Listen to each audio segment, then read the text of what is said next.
Alamin natin ang mga programa at aktibidades ng mga kinatawan sa pamumuno ni Speaker Ferdinand Martin FMR Romualdez, Kamara, House of the People. Tuwing Sabado at replays tuwing Linggo dito lang sa inyong favorite music radio.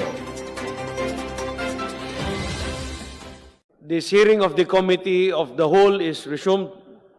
Mr. Chair, I move that we... Floor Leader. Yes, Mr. Chair, I move that we resume consideration of RBH number 7.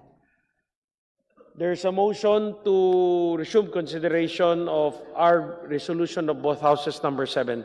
Mr. Chair, for this purpose, may I request that the Secretary General be directed to read the title of the measure. The Secretary General is hereby directed to read the title of the bill.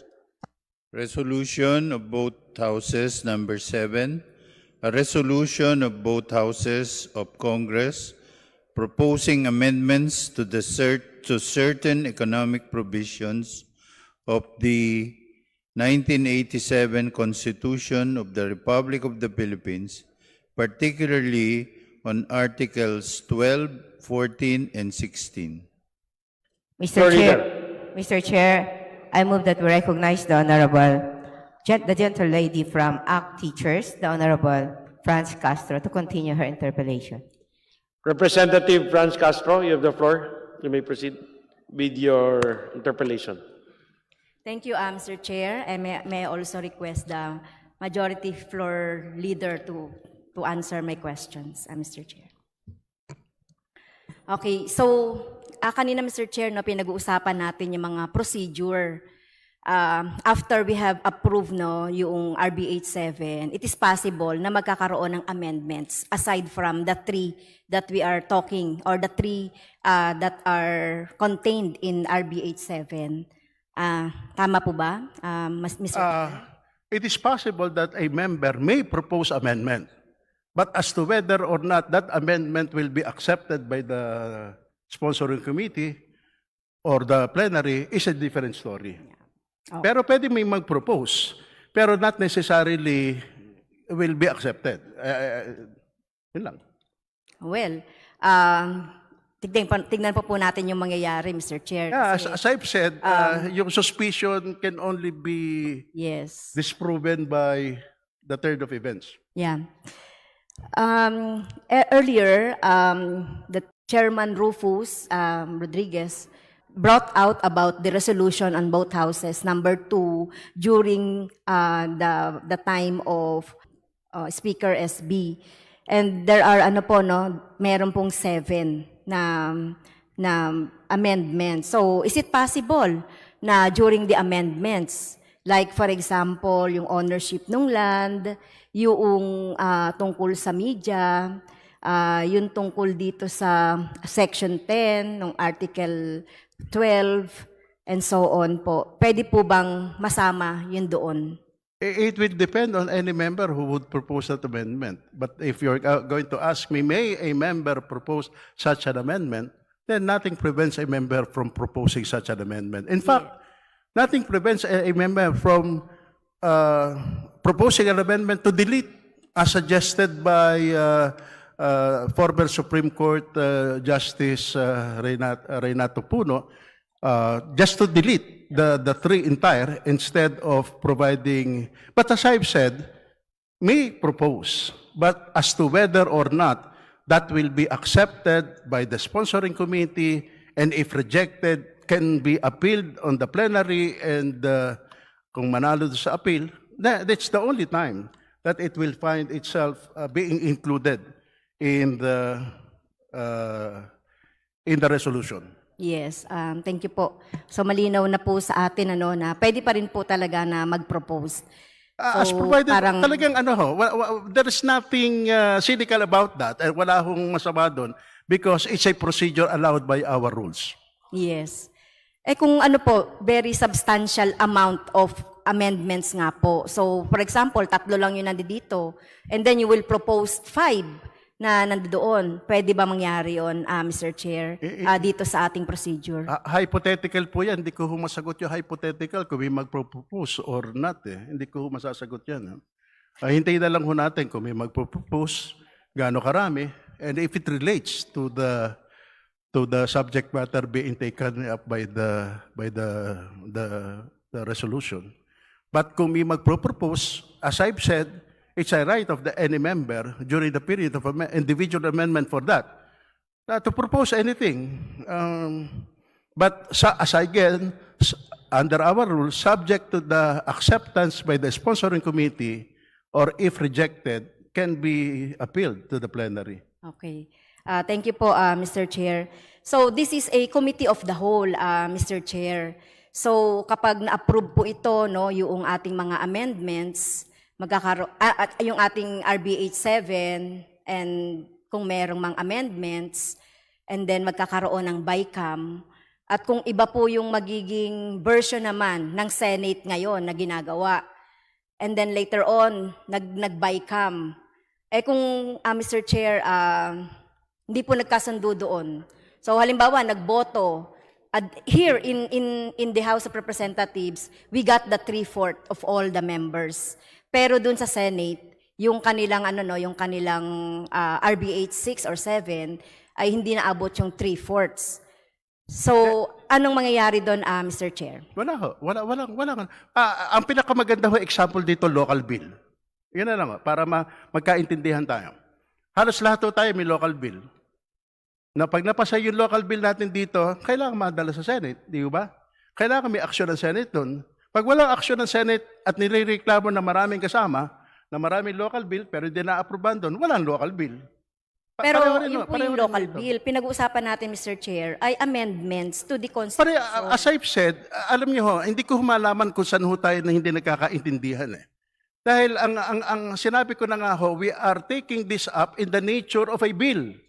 Parang bill. So, sabihin ko na lang, parang local bill. Parang local bill din. Na kaya lang, unlike a bill na kailangan pagka-pirma ng pag inaprobahan ng mga senador, kailangan padala sa presidente para maging batas. Ito, it's an amendment to the Constitution. If we approve it by 3/4 vote, at least, and the Senate 3/4 vote, hindi na kailangan pumunta sa presidente ito because it's not a bill. Kung hindi, papadala na sa COMELEC to schedule a plebiscite. I understand, Mr. Chair, yung yung position po ng ating majority floor leader. So, it is not a bill. Yun nga po yung sinasabi ko, this is a constitution. So, hindi ganun kasimple po yung ginagawa natin, na tayo ay nagpo-propose, and then later on, ititreat natin ito as a bill. So, yun nga po, baka mabara tayo just in case na... Kaya nga ho, papadala natin ito sa COMELEC for a plebiscite eh. Kasi kahit na naaprubahan ho natin ito... No, Mr. Chair, pag hindi po nagkasundo, pag hindi nagkasundo, di wala.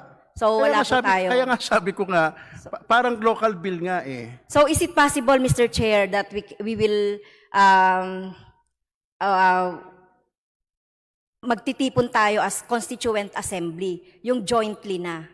Para isa na lang. So, wala nang BICAM na hindi sila... Hindi ko alam kung mangyayari yan. Hindi ko alam. Kung tanong nyo sa akin, is it possible? Then, hindi ko alam. Ako tingin ko ho. Ako tatanungin nyo, there is no possibility na mag-meet tayo jointly. Katulad ng nasabi ko kanina, dahil nga doon sa takot na baka may mawalang isang institusyon. Okay. That's all for the general provisions. May isa na lang akong tanong, Mr. Chair, kay Justice, Skuna, Mr. Chair. Kasi nandito sa State Policy, Section 19, the state shall develop a self-reliant and independent national economy effectively controlled by the Filipinos. So just in case na maaprubahan po yung mga economic provisions ng both houses, gagawa na po ng enabling law, di ba? Doon sa naipasa po natin ng mga provisions for economic Para po hindi ma-violate yung Section 19, so sinasabi niyo po ba na yung hatian or yung equity between the foreign ownership and the Filipino is maximum to 49-51 para hindi po ma-violate. 51 to the Filipino company and 49. So possible po ba, ibig sabihin, yan ay may maximum. So that hindi po natin ma-violate yung Section 19 on the state policies on Article 2 po. Section 19. Justice, Ascuna.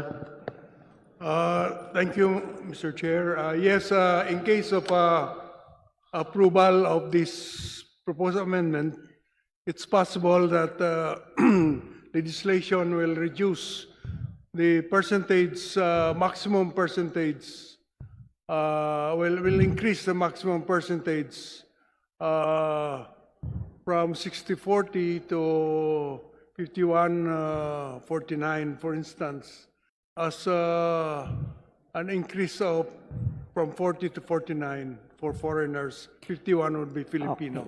So yan na po yung maximum, Mr. Chair. So hindi po posible yung 100% ownership. Kasi mababiolate yung Section 19 of Article 2. So hindi, Mr. Chair, so Justice, hindi mababiolate po yung Section 19 of Article 2 kapag 100% foreign ownership doon sa tatlong provisions. The legislation could also provide for 100% foreign ownership. It's up to Congress, actually. It becomes changeable by legislation. So what is the implication of that to Section 19? Ano po yung magiging implikasyon niyan, Mr. Chair, doon sa Article 2, Section 19 of the Constitution? The possible implication on that, Madam Mr. Chair, is that we have to look at the entire economy, whether allowing 100% foreign ownership in this particular sector will negate the effective Filipino ownership of the entire economy. It's up to Congress to look at that balance, really. The other proposal is that of Gary Tebes, is to also delete that provision that the state shall promote a self-reliant and economy effectively controlled by Filipinos. But I don't propose that. I maintain that we should still have an economy effectively controlled by Filipinos while allowing foreign investment to come in to a certain extent in certain areas. So magiging unconstitutional po, Mr. Chair, kapag nagkaroon ng 100% ownership. Kasi kahit ngayon po, kung titignan natin yung mga sectors of our economy, may mga 100% na doon ownership eh. So, constitutionality, constitutional pa rin po ba? So yun po yung tinatanong ko kanina, Mr. Chair. Hindi yung sinasabi nating implication nun sa the whole economy. Constitutionally, yan po ba ay po pwede, yung 100%? Versus the Section 19 of Article 2. That would be something for the ladies to my left to answer whether such an extent is Mr. Chair, negates- constitutional question po yung tinatanong ko, hindi po sa mga economist. So, Theoretically, it would still be constitutional as long as, in fact, there is no showing that the effective control of Filipinos of the entire economy has been negated. That is a factual question which Congress will have to determine. If in so doing, it will deprive Filipinos of effective control of the economy, then the legislation would be unconstitutional. okay. So, yun lang po, Mr. Chair. Time is up na tungkol sa ibang na po ako. Topic na lang po ako. Yes, I have been lenient with the time because we're very much interested with the discussions. Floor Leader. Mr. Chair, I move that we recognize the Honorable Lawrence Defensor from the 3rd District of Iloilo. The Chair would like to recognize Representative Nonoy Defensor. You have the floor. Thank you, Mr. Chairman. I would like to direct my questions to the good Justice Adolfo Ascuna. I never had the opportunity to appear for an oral argument before the Supreme Court, and I am humbled by this opportunity to ask a Justice of the Supreme Court. As one of the framers of the 1987 Constitution, Mr. Justice, can you tell us, what do you think are the most important provisions of our Constitution as a whole? The most important provision of our Constitution as a whole is the Commander-in-Chief provision. Who is the Commander-in-Chief? Will you agree with me that the Bill of Rights are also the most important or one of the most important provisions of our Constitution? Yes, I would also agree with you. There are really many most important provisions. Article 17 is another one. I'm glad that you agree with me that the Bill of Rights, which include freedom of speech, amending the Constitution to allow women to vote, allowing people to vote regardless of race or sex, because the Bill of Rights, Mr. Justice, is a mere amendment to the American Constitution. Is that correct? That's correct, Mr. Chair.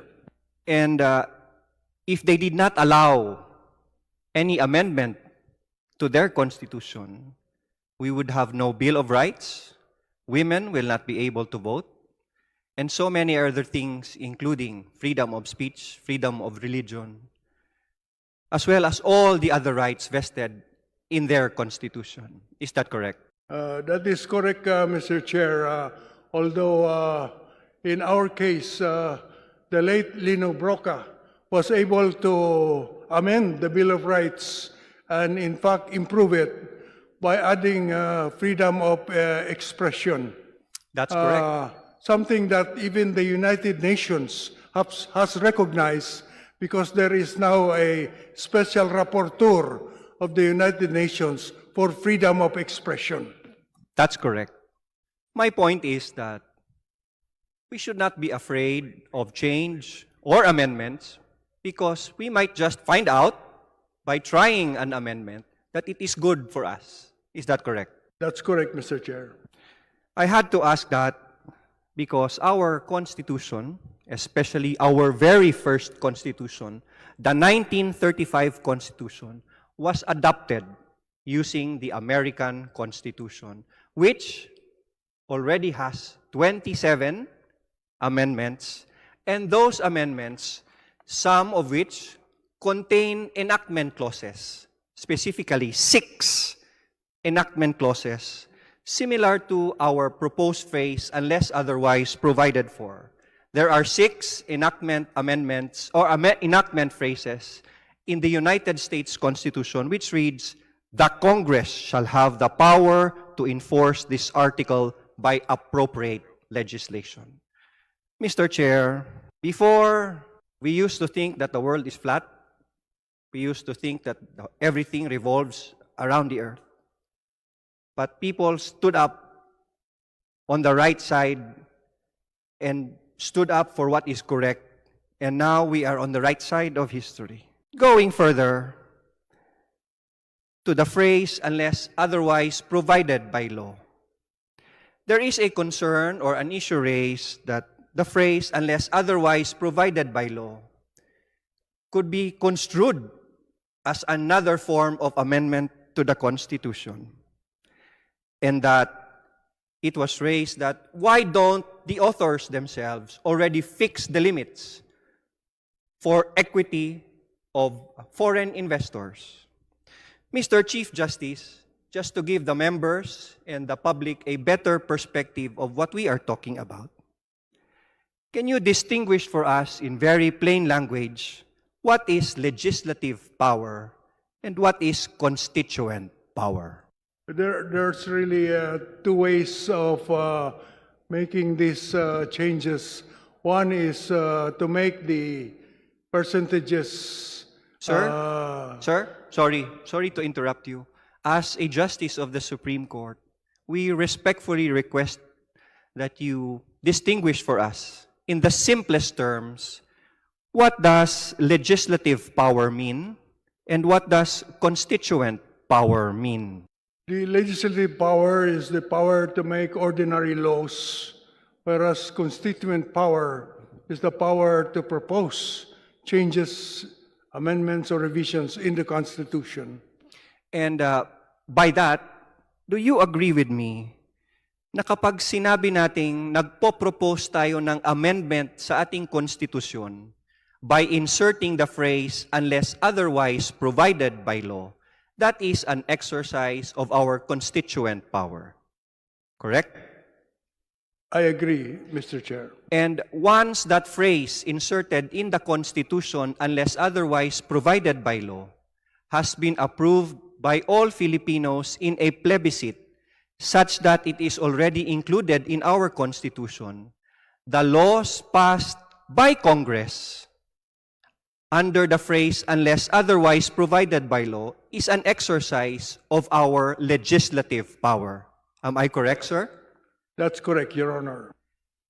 Are you familiar with the delegation of powers, Mr. Justice?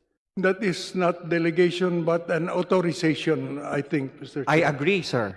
Mr. Justice, since it has authorized Congress, do you agree with me that the proposal to include unless otherwise provided by law and whatever laws may be passed by Congress subsequently is an exercise is a political question for members of Congress to decide?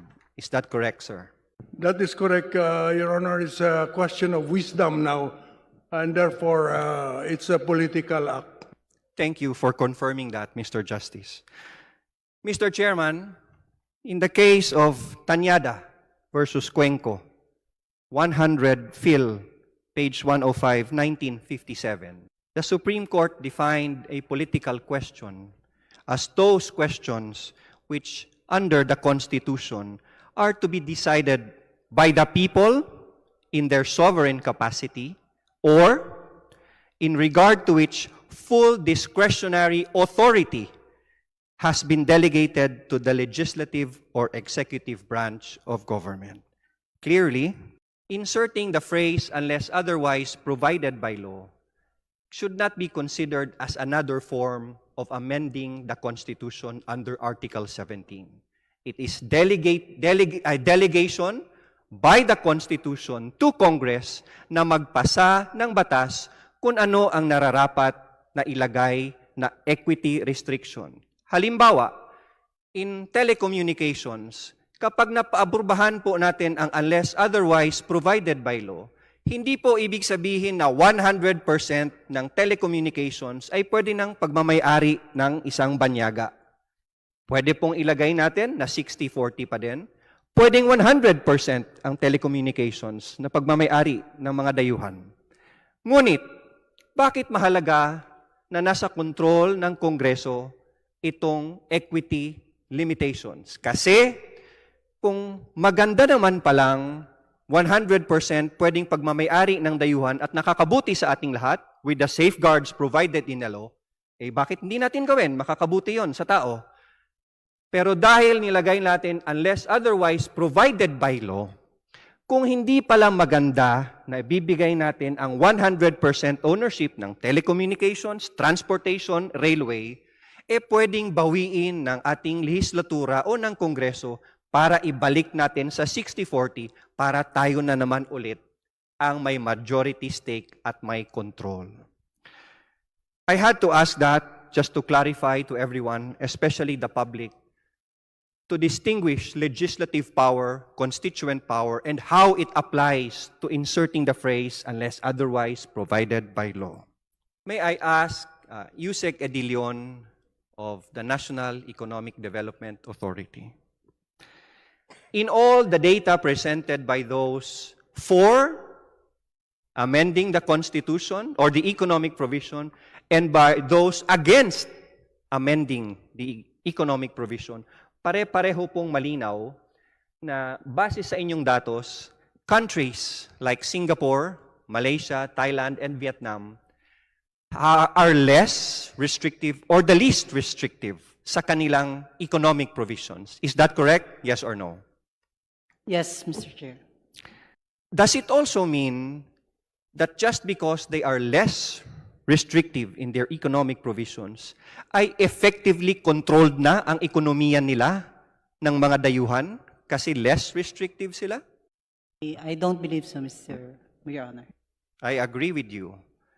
Does it mean that if we open up public utilities, let's say transportation, let's say distribution, does it automatically mean na effectively controlled na ng dayuhan ang ating ekonomiya? Hindi rin po. And do you agree with me that when we say a self-reliant economy, effectively controlled, ang word na economy is a very, very broad term that encompasses everything, not just industries. Do you agree? Yes or no? Yes. And does it mean that if we amend the Constitution using these three provisions, automatic ba na effectively controlled na ang ekonomiya ng ating bansa? Yes or no? Thank you for confirming that. Mr. Chairman, I have 1 minute left, and I don't think it's enough time for me to further discuss the points I want to raise and clarify. May I request the majority leader to include me in the second round of questions to our sponsors. Thank you, Mr. Chair. Floor Leader, Representative Defensor, I have been lenient to the other members, but if you still need more time, I can give you more time. Thank you, Mr. Chairman. But I'll give you another 5 minutes. I understand from our committee that there will be more resource speakers who will present, and I would like to listen to their data before I join the second round of questions. Thank you, Mr. Chairman. Okay. Floor Leader. Floor Leader. Hearing is resumed. Thank you, Floor Mr. Leader. Chair. Mr. Chair, to continue with our list of interpellators, I move that we recognize the Honorable Stella Kimbo of the 2nd District of Marikina City for her questions. Representative Kimbo is recognized. Please proceed. Salamat, Mr. Chair. Magandang gabi sa ating mga resource persons, and of course, salamat. Thank you for sharing your time and expertise with us. So, Mr. Chair, I had wanted to propound questions to the Ibon Foundation. Kaya nga lang po ay wala po siya ngayon, si Mr. Sunny Africa. So, instead, I would like to ask questions to our NEDA representative, Ms. Yusek Edilion. So, kahapon, Yusek Edilion, nung nag-present ang Ibon Foundation, ang una niyang sinabi ay the Philippines is now among the least restrictive economies to foreign investment in the region. Yan ang kanyang first slide. Na ikinagulat ko kasi yan ang dahilan kung bakit tayo nandito ngayon. We are amending the restrictive economic provisions of the Constitution. So paulit-ulit natin sinasabi yon, restrictive economic provisions of the Constitution. At marami na tayong nakita mga pag-aaral at laging nababanggit ang OECD Restrictiveness Index na nakikita natin sa maraming mga pag-aaral. So, what is your take on that particular slide? And if we may flash that slide again, can we pull up that slide? Yung pinakita ng ni Mr. Sunny Africa kahapon. If you recall, meron siyang, if we may refer to the, ang hirap kasi wala siya. But if we may refer to the slide of Ibon Foundation, the first slide, kung pwede po sana natin ipakita. Ayan. So ito ang slide ng Ibon Foundation. At kung nakikita natin yung first row, so yung may Philippine flag, kung nakikita natin, puro green. So ibig sabihin, open daw. So lumalabas na maraming sectors na green. So Yusek Edilion, what's your take on this? Yes, Mr. Chair. We actually looked at this one and then looked at the basic data, yung basic study na from where this was taken. And if you look at the OECD study, then it actually lists the Philippines as the parang 182, tama ba? Rank 1, third from the bottom, na pinaka restrictive in the world.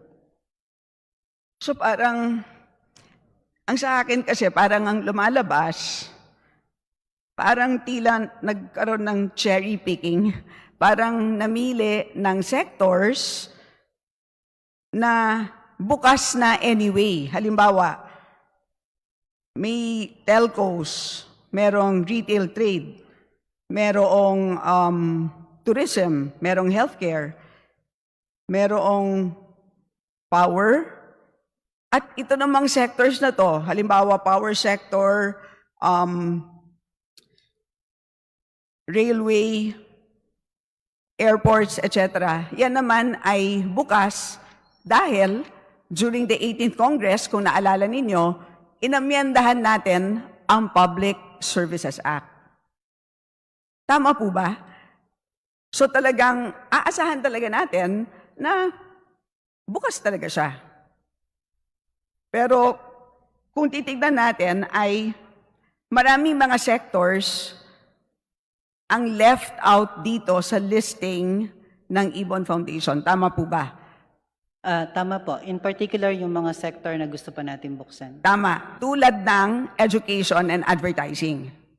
So kung inilagay natin ang mga sectors na yan, ay obviously hindi magiging tama ang conclusion na least restrictive ang Philippine economy. Yes, tama po. Okay. And more importantly, ang OECD Restrictiveness Index, is that a robust index? Mr. Chair, it actually has 4 components to it. So yung first one is the foreign equity restrictions. The second one is restriction with respect to employment of foreign nationals. The third one is with respect to procedures, mga protocols, yan. And the fourth one is yung operational, kung gaano kalaki per plant, yung mga ganun. Yung dati nating RTLA, ganun siya. So yung apat na yon. Pero it's being used actually by many foreign investors in trying to decide kung, at saka yung it's really a basis of information for them how restrictive a country is. Okay. And if the Secretariat can put up my slides, ito naman, yung slides ko na, please. At ito naman ang aking natuklasan. So, nung ginamit natin ang, actually, this is Rooter. Salamat ako kay Mr. Lacasa na staff natin sa CPBRD. Pinagdikit ko ang kanyang dalawang graph at ginamit ni Mr. Lacasa ang OECD Restrictiveness Index at pinagdikit ko to para mapakita natin kung gaano ka ganda o gaano ka robust yung OECD Restrictiveness Index. Kasi kitang-kita natin dito. So for the Philippines, pinapakita niya. So ibig sabihin yan, kung mahaba yung bar, ibig sabihin nun, restrictive yung sector na yan. So halimbawa, for the Philippines, mahaba ang bar ng mining, mahaba ang bar ng media, mahaba ang bar ng business services, mahaba ang bar ng telcos. Ibig sabihin nun, restrictive ang sectors na yon for the Philippines. But on the other hand, maikse ang bar ng manufacturing, maikse ang bar ng financial services. Ibig sabihin nun, hindi restrictive or bukas ang sectors na yan para sa Pilipinas. So, kung bukas ang sectors na yan, aasahan natin na maraming pumapasok na foreign direct investments sa mga sectors na yan. So kung titignan natin ang pie chart, yung pie chart na yan, ang minimeasure ng pie chart na yan ay ang FDIs na pumapasok sa Pilipinas by sector. So makikita natin, indeed, dahil malaki ang slice para sa manufacturing at financial services, ibig sabihin nun, hindi dapat tayo magtaka na dahil bukas ang manufacturing sector at bukas ang financial services sector, nakakakuha ito ng mga maraming FDIs. So ganun kaganda ang OECD Restrictiveness Index. So would you agree with me, Yusek Edilion, na yan na talaga ang gamitin natin na index? Yes, Mr. Chair, Your Honor. Okay, so at least nag-agree tayo na huwag tayo dapat mag-cherry pick katulad ng ginawa ng Ibon Foundation. At pasensya na lang, Mr. Sunny Africa, wala po kayo dito ngayon. Sana magandang mapakinggan kung bakit yun ang ginawa niya dito. So let me go to my next point, which is the second slide of Mr. Africa. So, pasensya na sa Secretariat. Magja-jump ulit tayo sa second slide ng Ibon Foundation, which has to do with the growth of foreign investment over the years. At ang punto ni Mr. Africa is, bakit pa natin pinagkakaabalahan itong napakahirap na ikon-chacha? Kitang-kita naman natin, hirap na hirap tayo. Pinagdedebatihan natin ito in both chambers. Ang haba-haba ng ating debate. Ilang oras na kayong nakaupo dyan? Nag-aaway-away tayo sa ilang modes ba dapat ang gagamitin natin sa pag-amyenda.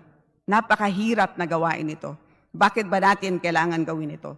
Pero, ang sabi ni Mr. Africa, tignan mo naman, tumataas naman ang ating FDI over the years in terms of FDI flows and in terms of FDI stock. Baka naman, Yusek Edilion, you are a statistician and an economist. Napakabihirang kombinasyon.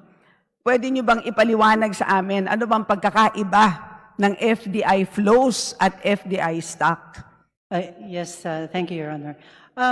The FDI flows, this is actually net FDI flows. So, yung pumapasok minus yung lumalabas.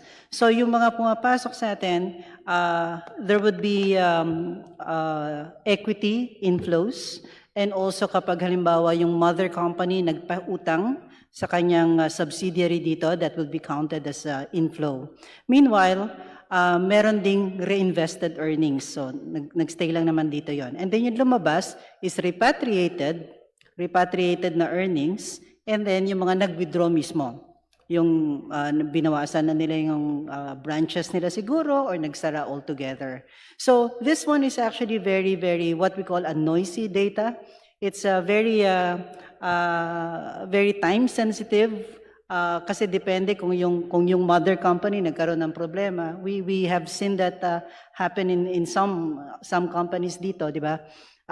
So pwedeng magkaroon ng biglang dadaming repatriated earnings, pero the next year babalik na naman dito. Yun. So pwedeng ganoon. So we don't really look at it will not be good to look at flows and then you want to correlate it with something that is parang a stock. So dapat talaga yung stock ang tinitingnan mo, which actually will also establish the trend for you. So yun ang mas stable na series, kumbaga. So ibig sabihin, FDI stock is yung binibilang mo yung pagpasok ng kapital, yung total nun by the end of the year. Tama ba yun? Yeah, po, yung as of. Yung as of the a end of the certain year. time, which typically is by the end of the year. Yes. Okay, so in short, ang titignan natin is FDI stock. Okay, so pwede ba natin tignan ulit? So ang tinitignan natin is yung lower graph. Okay, so ang sabi ni Mr. Africa, ayan, tumataas naman ang FDI stock. Okay, so bakit pa natin ito ginagawa? Hindi na natin kailangan paluwagin. Hindi na natin kailangan ng flexibility dito sa ating Constitution. Okay, so ano ang sagot dito, Yusek Edilion? Is this a correct perspective? Mr. Chair, Your Honor. Actually, two things po dito. Number one, totoo naman na tumataas, and I would say that that actually is a product of the liberalization efforts that we have done in the 90s and then in the 2000s. Yun. Kaya tumaas. It really will take some time. Pero kung ang titingnan naman po natin ay i-compare natin naman sa ating neighbors, for instance, whereas kunwari Vietnam na lang, kasi halos magkapareho tayo nung unang panahon ng Vietnam. So, whereas I think it was 1990, no? Nasa mga 3.2 billion tayo, ang Vietnam nasa 200 or 300 million na FDI stock. And then fast forward to 2022, Philippines would have 112 billion US in terms of FDI stock, whereas Vietnam would have 210. So, pwede pa pala na mas malaki pa ang naging increase natin sa FDI had we gone mas naging aggressive tayo sa pag-attract nito mga FDI. Okay, so in short, siguro maganda na ipakita ko na lang yung isa pang slide na sa Secretariat. Pwede bang, can you put up my slide? The second slide. Ayan. Baka mas magandang ipakita ito. So yung blue line is exactly the line that Mr. Africa showed in his graph. Tama ba, Yusek Edilion? Yes, Your Honor. So tama naman. Ito yung FDI stock. Pataas nga. Kaya lang, hindi niya pinakita na relative to our neighbors in the ASEAN, tayo ang pinakamababa. Iwan na iwan tayo. Relative to Vietnam, which is the orange line, Thailand, which is the gray line, Indonesia, which is the yellow line. So yon ang very important fact na hindi pinakita. So tumataas nga ang problema, iniwan na tayo. Iniwan na tayo ng ating neighbors. Ang problema, the name of the game is competition. Tama ba, Yusek Edilion? Yes, Your Honor. So yun ang dahilan kung bakit natin ito ginagawa. Tama ba? Yes, Papa. So, kailangan ba natin gawin ang e-conchacha ngayon? Yusek Edilion. Ano yung tanong ulit? Do we need to do e-conchacha today? Oh, yes, most definitely. Kasi kung hindi natin ito ginawa today, lalo tayo maiiwan. So I will end there, Mr. Chair. Marami pa akong tanong. Can I be listed for the second round, Mr. Chair? Thank you very much, Congresswoman Chair. Stella. Mr. Chair. Majority Leader. Yes. Just an Congresswoman intervention, Mr. Chair. What is Doon your pleasure? Yeah. As regards to the last graph po na pinakita ng ating colleague, as regards to yung iwan na tayo ng mga Vietnam, Thailand, etc. So, may tanong lang po ako sa intervention, Mr. Speaker. Mr. Chair. Majority Mr. Leader. Chair, may we request the Secretariat to flash the last slide? Okay, so Mr. Chair, if Yeah. So, Mr. Chair, so ang pinapakita dyan yung inward Wait, of... Congresswoman Castro, would you want to interpolate? Is that what? Yeah, intervention lang po doon sa... So you want to make a point of clarification Yes, on the clarification lang po doon sa NEDA. slide? Okay, you may proceed. Yeah, kasi yung pinapakita po dyan yung inward FDI stocks, no? At sinasabi ng ating NEDA na nagko-confirm siya sa ating colleague, si Representative Stella Kimbo, na talagang iwan na tayo talaga in terms of inward of FDI stocks. So ano ba yung implication nito? So that does say nung graph na ito na in relation to restrictiveness. Yun ang contention dito, no? Yung pagiging restrictive ba ng ating constitution ang dahilan kung bakit ganyan, or meron pang ibang factor. So yun naman. So paano ba nakukuha yung inward FDI stocks? Iba-ibang factors. Mr. So Chair. tanong natin kung may pag-aaral ba kayo tungkol Mr. Chair. dyan, Mr. Speaker, ang NEDA as regards to that. So bakit tayo nagkaganyan? So, Mr. Ang may Chairman, kasalanan ba talaga may we yung request constitution natin NEDA na to- very restrictive? Mr. Chair. Yun po, Mr. Speaker.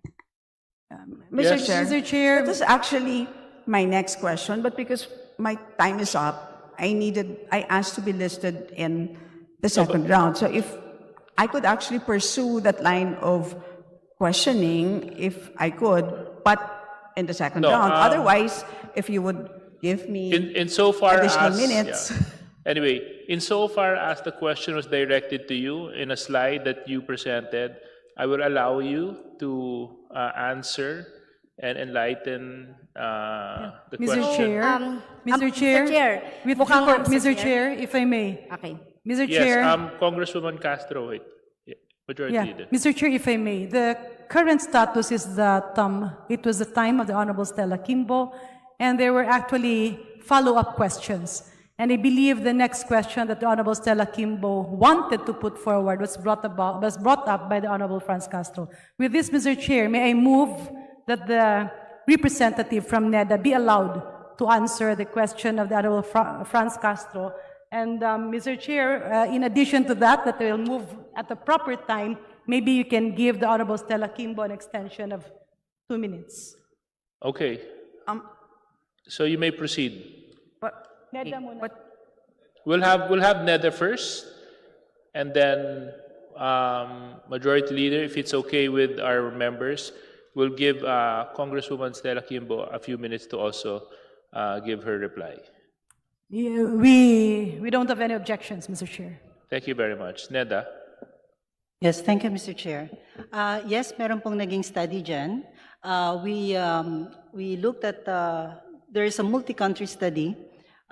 So this is also done by OECD. Tapos tiningnan nila dito, they looked at other variables. Yung sinasabi nyo, maraming other factors, no?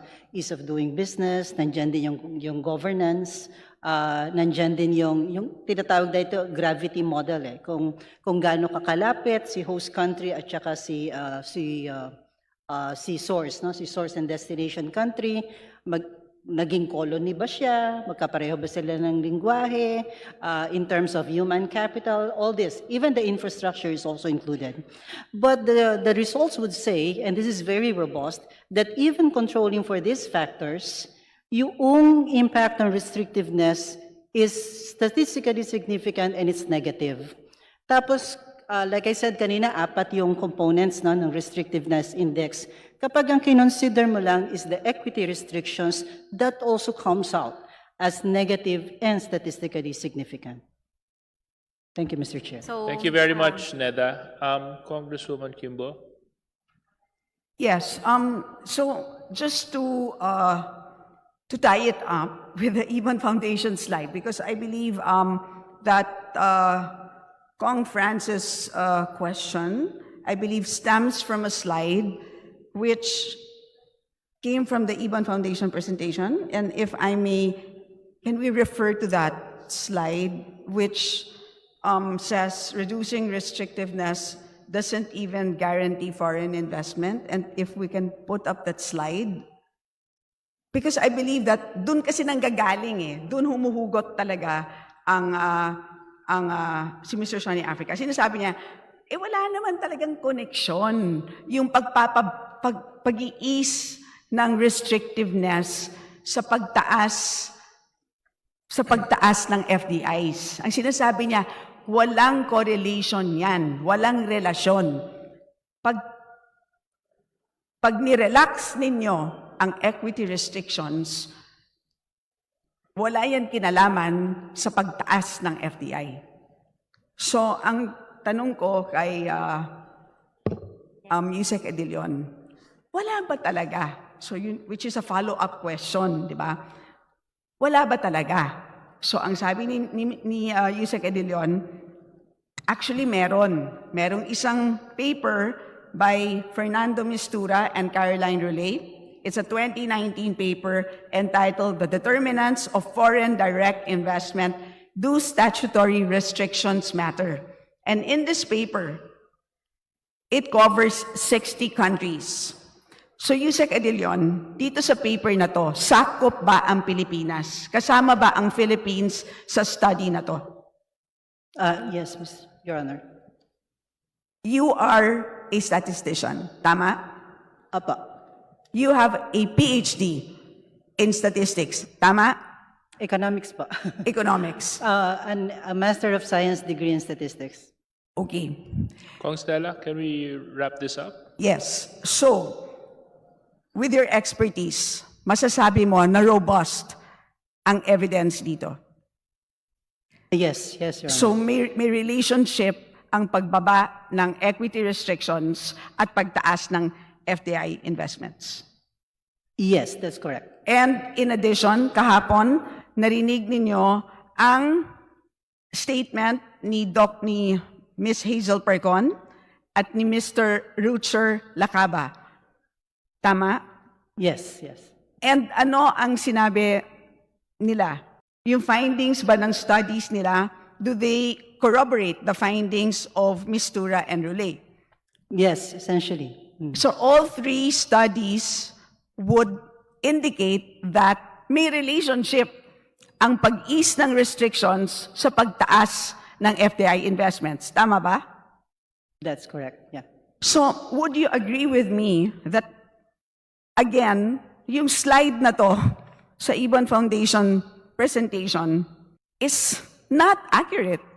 It is not accurate to say that foreign investment restrictions would be weakly correlated with foreign investment flows. Yes, Your Honor. I think it boils down to the fact that they were trying to illustrate in just one page, two-dimensional, yung katakot-takot na other factors involved. So ang dapat kasi talaga, you use statistical technique para i-keep constant mo yung other factors and just change yung restrictions. And that is what the multivariate statistics would do. So, Mr. Chair, that's my last question, but I need to go on a second round so I can ask questions to Ms. Hazel Percon. So, Yes. hindi na siya babalik tomorrow. We will Thank definitely you, Mr. give Chair. you more time on the second round. Thank you you. so much. Majority Leader. Mr. Chairman. Congressman Lagman, yes? Just a short intervention. In these studies, USEC,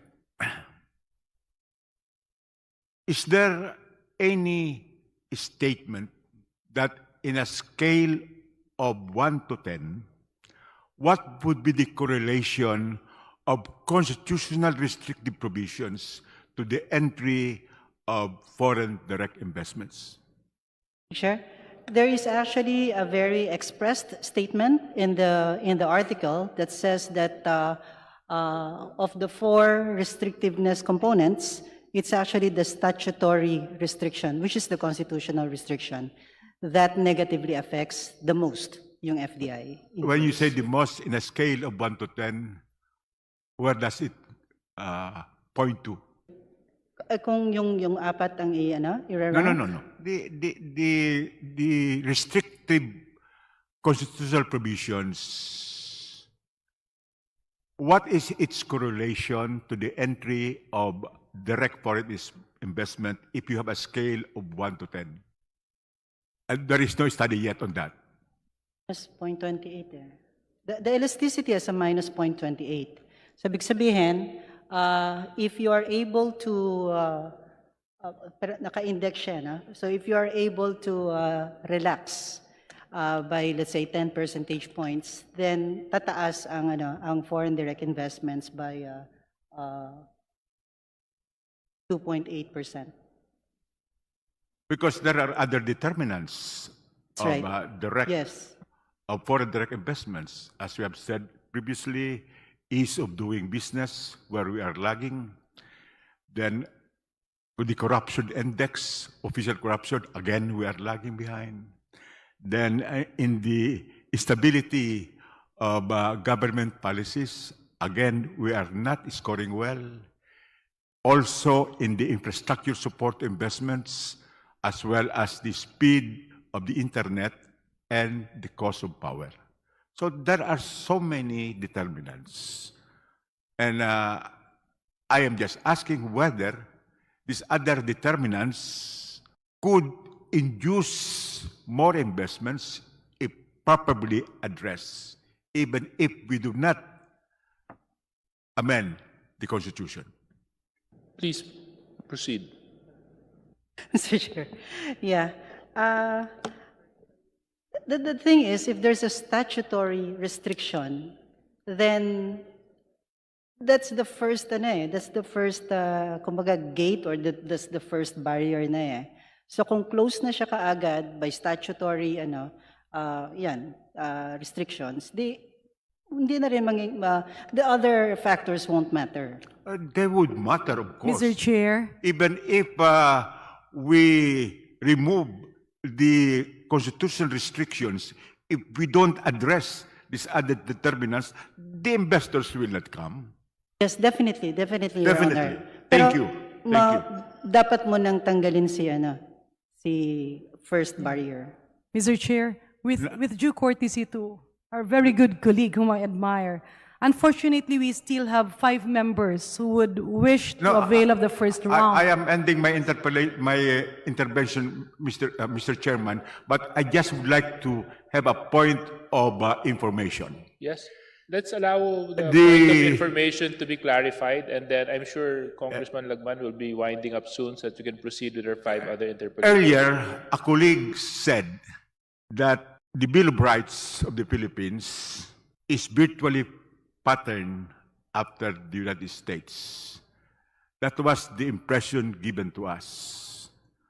I think our good colleague overlooks that the malicious Constitution of 1899, which antedated the 1935 Constitution by 36 years, already had the equivalent of the Bill of Rights. That is under the Filipinos and their national and individual rights. Actually, it consisted of 30 articles, from Article 6 to Article 32. Even more than our present Bill of Rights, it only consists of 22 sections. I just would like to make that clear, that we did not actually pattern our Bill of Rights after the American Bill of Rights, but we had already this Bill of Rights 36 years before we adopted the 1935 Constitution. Thank you, Mr. Chairman. Thank you very much, Congressman Lagman. Majority Leader. Alamin natin ang mga programa at aktibidades ng mga kinatawan sa pamumuno ni Speaker Ferdinand Martin FMR Romualdez, Kamara, House of the People. Tuwing Sabado at replays tuwing Linggo dito lang sa inyong favorite music radio.